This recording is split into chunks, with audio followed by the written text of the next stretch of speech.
नमस्कार दोस्तों, मैं नवीन यादव स्वागत करता हूं आपके अपने YouTube channel Vasudev IAS concept पर।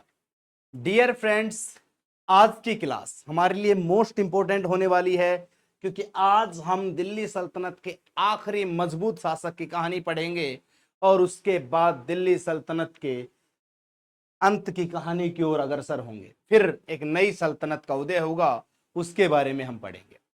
दोस्तों, हम लगातार मध्यकालीन भारत में दिल्ली सल्तनत पढ़ रहे हैं और उस दिल्ली सल्तनत का आज एक मजबूत शासक आएगा। आखिरी मजबूत शासक मैं उसे कहूंगा क्योंकि उसके बाद उसका जिक्र ही नहीं होगा, क्योंकि ऐसे शासक आएंगे जो इतने मजबूत नहीं हो पाएंगे। तो दोस्तों, हम अपने बैच मिशन इंद्रप्रस्थ के तहत आगे बढ़ रहे हैं और टैगलाइन आप देख रहे हो, दिल्ली के सुल्तान ने एक गलती के कारण गंवाया साम्राज्य। एक गलती के कारण गंवाया साम्राज्य, ऐसा कैसे हो सकता है? तो सुल्तान से गलती हुई और साम्राज्य छिन गया। 1351 का समय था और 1351 में दिल्ली की गद्दी पर बैठ रहा था फिरोज शाह तुगलक। 1351 में मोहम्मद बिन तुगलक की मृत्यु हो जाती है और बैठता है तुगलक वंश का अगला शासक मोहम्मद बिन तुगलक का चचेरा भाई फिरोज शाह तुगलक। दिल्ली की गद्दी पर बैठता है। शासन कमजोर पड़ रहा था, सत्ता कमजोर पड़ रही थी, विद्रोह चल रहा था। तीसरा, विद्रोह चलने के साथ साथ भारत पर मध्य एशिया से आ रहा खतरा मंडरा रहा था। उन सभी चुनौतियों से निपटने का समाधान करेगा ये बंदा। ठीक, उन सभी समस्याओं से कैसे निपटेगा? घरेलू विद्रोहियों से कैसे निपटेगा? निर्माता बनेगा नगरों का, नहरों का, बहुत सारी चीजें ये लागू करेगा। लेकिन इसने एक गलती कर दी, विभिन्न विविधताओं वाले देश भारत में एक धार्मिक नीति अपना दी। पूरा शासन इस्लामिक प्रक्रिया पर आधारित कर दिया।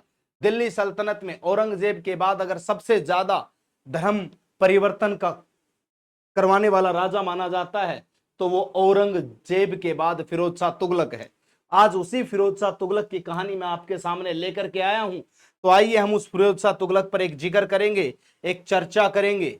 वो फिरोज शाह तुगलक कौन होगा, क्या उसकी कहानी रहेगी, उस फिरोज शाह तुगलक की कहानी को हम जानेंगे। तो दोस्तों, जो तस्वीर आप सामने देख रहे हो, ये वो बंदा है फिरोज शाह तुगलक, जो 1351 से 1388 तक राज करके जाएगा। 1351 से 1388 तक ये बंदा शासन करेगा। 1351 से 88 तक राज करने वाला बंदा फिरोज शाह तुगलक रहेगा। ठीक, फिरोज शाह तुगलक एक तुर्की शासक था। इसका जन्म 1309 में हुआ था। 1309 में जन्मा एक तुर्की शासक फिरोज शाह तुगलक 1351 से 58 तक दिल्ली पर शासन करेगा। वह दीपालपुर की एक हिंदू राजकुमारी का पुत्र था, यानी कि फिरोज शाह तुगलक की माता हिंदू थी और दीपालपुर की राजकुमारी थी। इसके पिता का नाम रजब था। रजब, ये रजब जो था गाजी मलिक का छोटा भाई था, यानी कि मोहम्मद बिन तुगलक का चाचा था और उसका बेटा था फिरोज शाह तुगलक। ये जो रजब था, ये इसके गाजी मलिक का सेनापति हुआ करता था और सेनापति का पद अपने भाई को दे रखा था गाजी मलिक ने। उस गाजी मलिक के भाई का बेटा फिरोज शाह तुगलक शासक बनेगा। ठीक है, और कैसे बनेगा उसके बाद की कहानी हम पढ़ते हैं आगे की ओर। तो आइए, अब ये जो फिरोज शाह तुगलक है, ये शासक बना। शासक की अगर मैं बात करता हूं तो फिरोज शाह तुगलक का कार्यकाल क्या रहा, टेन्यूअर क्या रहा? तो मोहम्मद बिन तुगलक की मृत्यु के बाद तुगलक वंश, तीसरा शासक मोहम्मद बिन तुगलक के बाद कौन था? फिरोज शाह तुगलक था। ठीक, गयासुद्दीन तुगलक का पुत्र 1325 ईस्वी में गद्दी पर बैठता है। सिंध में तुर्की गुलाम तागी था के खिलाफ युद्ध करते समय थट्टा में उनकी मृत्यु हो जाती है। 1351 में एक युद्ध लड़ा जाता है, थट्टा का युद्ध, और उस युद्ध के दौरान मोहम्मद बिन तुगलक की मृत्यु हो जाती है। उस मृत्यु के बाद 1351 में इसका चचेरा भाई फिरोज शाह तुगलक गद्दी पर बैठता है। यानी कि मोहम्मद बिन तुगलक जैसे ही मृत्यु को प्राप्त होता है तो उसका चचेरा भाई गद्दी पर बैठता है। मोहम्मद बिन तुगलक का चचेरा भाई गद्दी पर बैठता है और वो गद्दी पर बैठकर शासन करने की कोशिश करेगा, लेकिन विद्रोह बहुत सारी मात्रा में हो रहे थे। उन विद्रोह को दबाने की भी कोशिश करेगा, तभी वो सत्ता को मजबूत कर पाएगा, अदरवाइज नहीं कर पाएगा। क्यों? क्योंकि मोहम्मद बिन तुगलक जो था उसने ऐसा काम बिगाड़ रखा था कि उसके भाई को संभालने में समय लग गया, वो चुनौतियों का सामना करता रहा, वो बहुत सारी चीजें करेगा, वो इक्तेदारी प्रथा को वंशवाद कर देगा। क्यों वो वंशवाद इसलिए करनी पड़ी? क्योंकि वो उनको खुश कर सत्ता को मजबूत करना चाहता था। एक तो भैया सामंतवाद एक राक्षस था, उसको दोबारा जन्म देगा ये, जजिया जैसा टैक्स लगाएगा, जजिया जगात खुराम खुराम खुमात जैसे टैक्स ये लगाएगा। सोचिए, इसने दोबारा वो चीजें लागू करी जो प्रतिबंधित हो चुकी थी। ठीक है, इसने विद्वानों के अनेक अनिवार्य रियायतें दी, इसने विद्वानों को छूट दे दी, उन प्रथाओं का बहिष्कार किया जिन्हें मानक विद्वान गैर इस्लामी मानते थे। यानी कि जो गैर इस्लामिक प्रथाएं थी जिनको विद्वानों के द्वारा माना जाता था, वो प्रथाएं इसने हटा दी।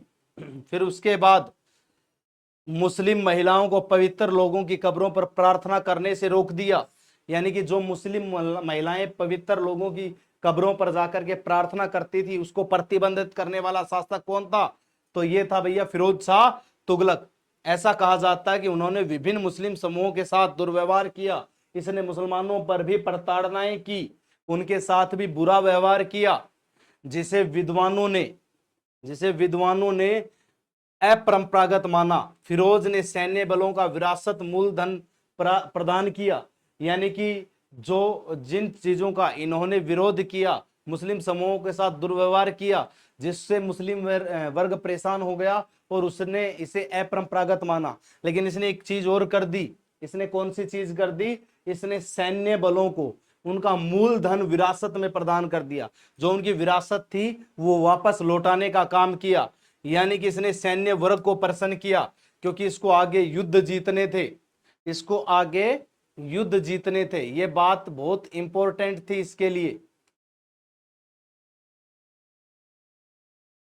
अब हम आगे चल रहे हैं। अगला जो पॉइंट रहेगा वो क्या रहेगा? अधिकारियों को आराम करने और मौज मस्ती करने तथा अपने बच्चों को उनकी जगह सेना में भेजने की अनुमति थी। यानी कि जो अधिकारी छुट्टी लेना चाहता था वो छुट्टी लेकर आराम से चिल कर सकता था, मौज मस्ती कर सकता था, लेकिन वो अपने बच्चे को सेना में भर्ती करवा सकता था। अधिकारियों को वास्तविक धन में नहीं बल्कि शहरों की भूमि राजस्व आय के माध्यम से भुगतान किया जाता था। यानी कि इसने पैसे देने बंद कर दिए सेना को, इसने फिर से वो प्रथा लागू कर दी जब सेना को जमीन दी जाती थी। ठीक है, यानी कि इसने सेना से रेवेन्यू लेना वापस शुरू कर दिया, टैक्स लेना शुरू कर दिया। किस्तों की इस नई रणनीति में कई दुरुपयोगों का जन्म हुआ। जब इसने चीजें लागू करी तो बहुत सारी चीजें दुरुपयोग के रूप में सामने आई। इसने हिंदू मंदिरों को तुड़वा दिया, उनकी पुस्तकों और साहित्यों को नष्ट कर दिया। इसने इस्लामी साहित्य का संस्कृत या फारसी भाषा में अनुवाद करवाया। इसने इस्लाम के ही साहित्य का संस्कृत में अनुवाद करवा दिया और हिंदुओं की सारी सांस्कृतिक साहित्य को विनाशित कर दिया, मिटा दिया। ठीक है, यानी कि एक प्रकार से क्रूर शासक बनने की चेष्टा करेगा, क्रूरता दिखाएगा, और इस प्रकार की क्रूरता इंसान के जीवन में शोभा नहीं देगी और वो विनाश का कारण भी बनेगी। इसने कुछ चीजें लागू करवाई। फिरोज शाह तुगलक की उपलब्धियां, इसकी अचीवमेंट्स क्या थी? तो इसकी अचीवमेंट्स थी स्कूल, अस्पताल, नदी, नहरें, जलाशय, विश्राम घर आदि चीजें बनवाई इसने। ठीक है, स्कूल बनवाए, अस्पताल बनवाए, विश्राम गृह बनवाए, नदी बनवाई, नहरें बनवाई, जलाशयों का निर्माण करवाया, नदी नहरों का विकास करवाया। ठीक है, इन्होंने गरीब और वंचित व्यक्तियों के लिए दीवान खैरात नामक एक कार्यालय की स्थापना की। जो गरीब लोग थे उनकी मदद करने के लिए दीवान खैरात विभाग की शुरुआत की। उसके बाद गुलामों के लिए एक विभाग बनाया, दीवान बुंदगानी विभाग। दीवान बुंदगानी विभाग गुलामों के संरक्षण के लिए बनाया गया, गरीबों के लिए दीवान खैरात। याद रखना, खैरात में चीज बांटी जाती है गरीबों को, तो दीवान खैरात गरीबों के लिए, बंदगी की जाती है गुलामों के द्वारा, तो दीवान बुंदगानी गुलामों के संरक्षण के लिए इसने एक विभाग बनवाया। बाकी स्कूल, अस्पताल, नदी, नहरें, विश्राम गृह आदि का विकास भी इसी बंदे ने करवाया था। ठीक है, लेकिन वास्तविक में नहर और नगर निर्माता का निर्माण किसे कहा जाता है? तो गाजी मलिक को, ठीक, इसके ताऊ को। अब बात आती है आगे की, हम बात करते हैं तो इक्तेदारी ढांचे का वंशानुगत बना दिया। जो इक्तेदारी ढांचा था, जो वंशानुगत समाप्त कर दिया गया था, जो सामंतवाद को समाप्त करने के लिए बनाया गया था इक्तेदारी, उस इक्तेदारी को इसने सामंतवाद में बदल दिया। क्या बना दिया? वंशानुगत, कि आज मैं हूं, कल भैया मेरा लड़का इक्तेदार बनेगा, परसों उसका लड़का इक्तेदार बनेगा, ऐसे वंशानुगत कर दिया। सामंतवाद अपने समय का एक राक्षस वाद हुआ करता था, जिसको इसने दोबारा जन्म दे दिया था, जो इसके लिए बाद में विनाशकारी सिद्ध होगा। इसने तुष्टीकरण की नीति अपनाई थी, जो शुरू में अच्छी थी लेकिन बाद में बहुत सारी चीजें मुश्किल। तुष्टीकरण पता है आपको? भारत का जो वर्तमान, अगर मैं आधुनिक भारत की बात करूं तो भारत का जो विभाजन हुआ था वो तुष्टीकरण के कारण ही हुआ था। लखनऊ समझौते से तुष्टीकरण शुरू हुआ था और तुष्टीकरण के कारण ही भारत का विभाजन हुआ। इसने वही तुष्टीकरण की नीति अपनाई थी, यानी कि उस समझौते से पहले मध्यकालीन भारत में अपना चुका था। 4 नए शहर बसाए, फिरोजाबाद, फतेहाबाद, जौनपुर और हिसार। इसमें से फतेहाबाद और हिसार हरियाणा में है। जौनपुर इसने अपने भाई जोना खां के नाम पर बसाया था, जो मोहम्मद बिन तुगलक था। पहली बार ब्राह्मणों पर जजिया कर लगाया, इसने ब्राह्मणों पर जजिया टैक्स दोबारा लगा दिया, ठीक है। दिल्ली में दारुल शिफा बीमारिस्तान या शिफा खाना नाम से कई अस्पताल स्थापित किए। दिल्ली में इसने दारुल शिफा या शिफा खाना नाम से अस्पताल बनाए। मैंने बताया अस्पतालों का निर्माण इसने अच्छे से करवाया था, ठीक है। सिंचाई के लिए व्यवस्था की, इसने सिंचाई के लिए 150 कुएं बनवाए थे, 150 कुएं बनवाए, लगभग 100 पुल बनवाए इसने। 150 कुएं और 100 पुल, जो फ्लाईओवर देखते हो ना, वो बनवाने का काम इसने किया था। इसने जल मार्गों का निर्माण किया, और कौन कौन से जल मार्ग इसने बनवाए वो मैं आपको बता देता हूं। तो इसने जलमार्ग बनवाए, कौन कौन से जलमार्ग बनवाए? तो देखिए, यमुना से हिसार शहर तक, सतलुज से घग्गर तक, घग्गर से फिरोजाबाद तक, हरियाणा में मांडवी और सिरमौर की पहाड़ियों से झांसी तक, इसने लगभग लगभग ये जलमार्ग हरियाणा के हिसार में बनवाए। From Yamuna to Hisar city, from Sutlej to Ghaggar, Ghaggar to Firozabad, Mandvi to Sirmaur hills in Haryana. इसने ये हरियाणा में काम करवाए थे। इसने हरियाणा के अंदर गोहाना के मंदिरों को तुड़वा दिया था। जी हां, आज के दिन गोहाना, पहले गवन गोहाना, पहले गबन गोहाना, इस गबन गोहाना में इसने हिंदू मंदिरों को तुड़वा दिया था। हिंदू मंदिर तुड़वा दिए थे, और हिंदू मंदिरों को तुड़वा दिया और उनका विनाश किया। वहां साधुओं का धर्म परिवर्तन करवाने का काम इसने किया। किसने? फिरोज शाह तुगलक ने। यानी कि ये सल्तनत काल का अकबर भी कहा जाता है, ये भी याद रखना, इसे सल्तनत काल का अकबर कहा जाता है, लेकिन क्रूर भी था ये क्या था? क्रूर भी था। और अंत में इसकी नीतियों का अंत हुआ। इसने जो काम किए वो सराहनीय थे थोड़े थोड़े, लेकिन क्रूरता के कारण इसकी नीतियों का अंत हुआ। इसने सारी चीज इस्लामिक तौर तरीके से चलाने का प्रयास किया, लेकिन भारत एक हिंदूवादी देश था, हिंदू मेजोरिटी जोन था, इसलिए ये चला नहीं पाया, और अंत में इसका अंत हो जाएगा, ये अंतिम श्वास लेगा, ठीक।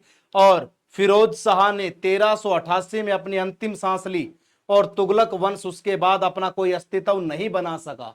इसके बाद तुगलक वंश का कोई अस्तित्व नहीं रहा, वह वंश का अंतिम ज्ञात नेता था और समाप्त हो गया, ठीक। कहते हैं कि इसके बाद 1394 से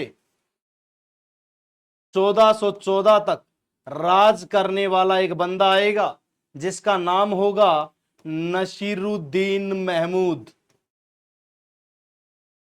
इस नसीरुद्दीन महमूद के टाइम पे 1398 में तैमूर लंग का आक्रमण होगा। तैमूर लंग, कहते हैं कि लंगड़ा था इसीलिए इसको तैमूर लंग कहा जाता है। और तैमूर लंग का जब अटैक होगा तो तैमूर लंग जो है वो इस क्षेत्र को जीत लेगा, इस क्षेत्र को जीत लेगा।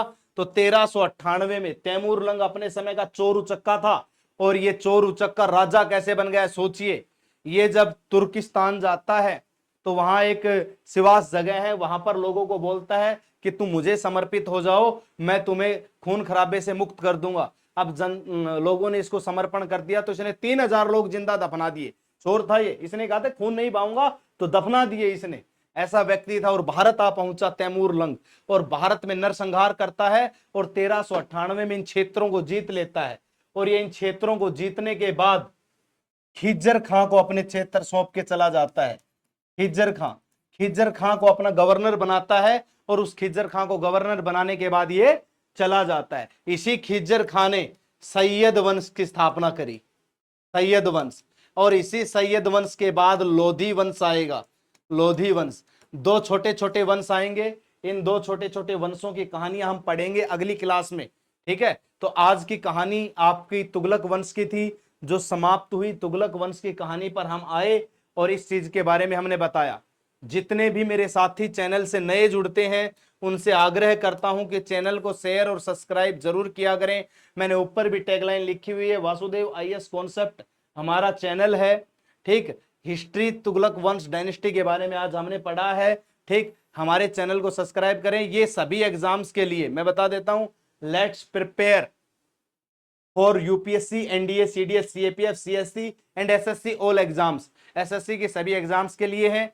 चैनल वासुदेव आईएएस कॉन्सेप्ट को आप सब्सक्राइब कर लें, और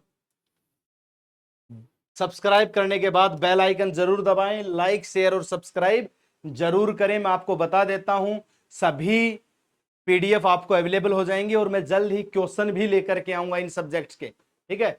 तो आज के लिए इतना ही रहेगा। जय हिंद, जय भारत, थैंक यू।